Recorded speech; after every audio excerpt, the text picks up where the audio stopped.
Hi, Crystal. How you doing? I've got you lined up here, and I want to take a look at your magazine, your contents page, and your interior spread. So let's start with the magazine cover, and I want to start by looking at the masthead.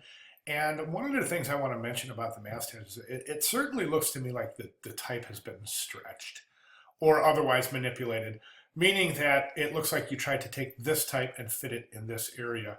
Um, Without constraining the proportions of the original proportions of the type. So in other words, um, the vertical axis has been stretched and the horizontal axis has been decreased, but nonetheless these really look like they're distorted. So I don't, forgive me if I'm wrong. It may just be the way the PDF has this rendered out. So I don't know, but I'm pretty sure they have been.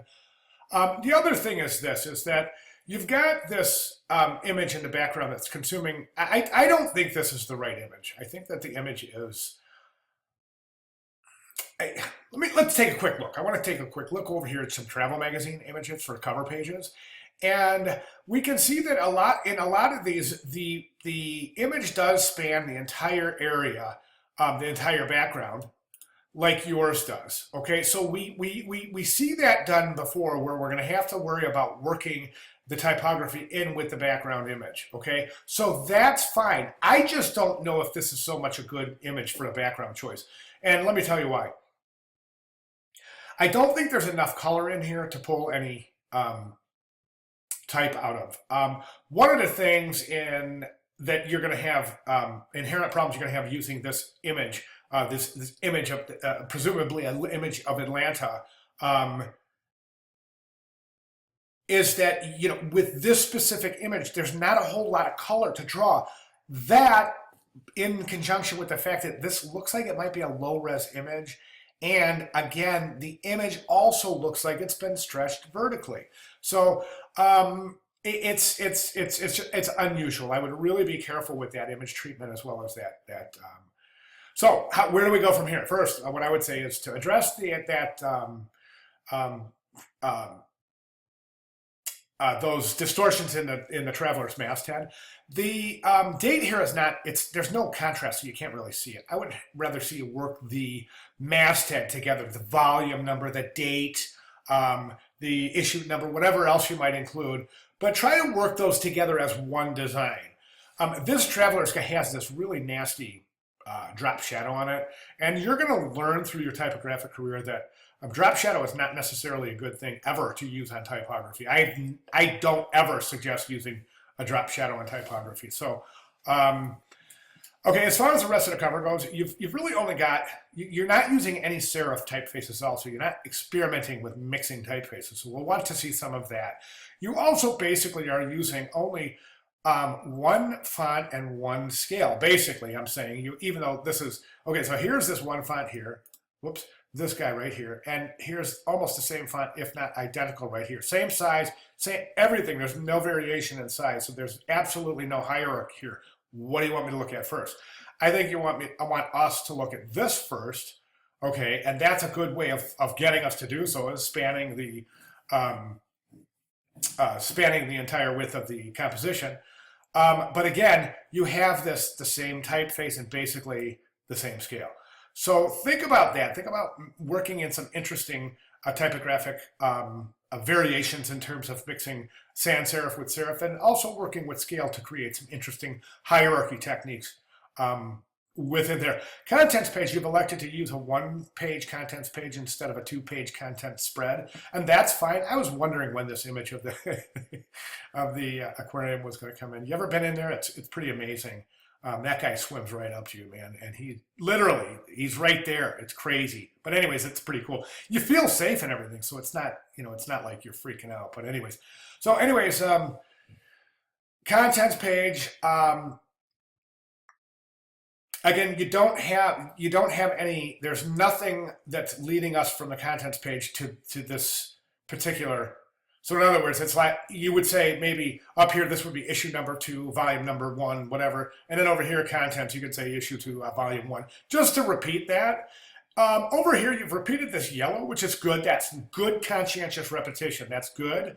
However, again, I don't think this is the right color because there's very, very, very little contrast there. Can barely see it. The same thing on the cover here. We've got we've only got one variation here, and that's the bold. There and there. Everything else, identical. Identical. So basically, if this was somebody talking, they would be very monotonous hotel review, the W sharp one, NC side of the road. Instead of saying 7 new cruise ships launches for 2016 or hotel review, and then maybe the W. And you know what I'm saying? Like, what is loud and then what is not quite so, what shouldn't have as much attention. Okay.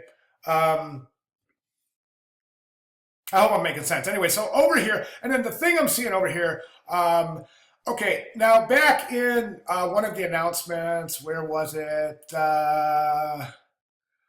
Back, right here in the Welcome to Module 4. Down here, I've got this whole big thing here about justified type. So you want to take a look at that before you go ahead and set this type, okay? A couple of things. You have this tendency to want to push your design to, there's no white space here whatsoever. I mean, you're basically just shooting everything to the edges of the composition.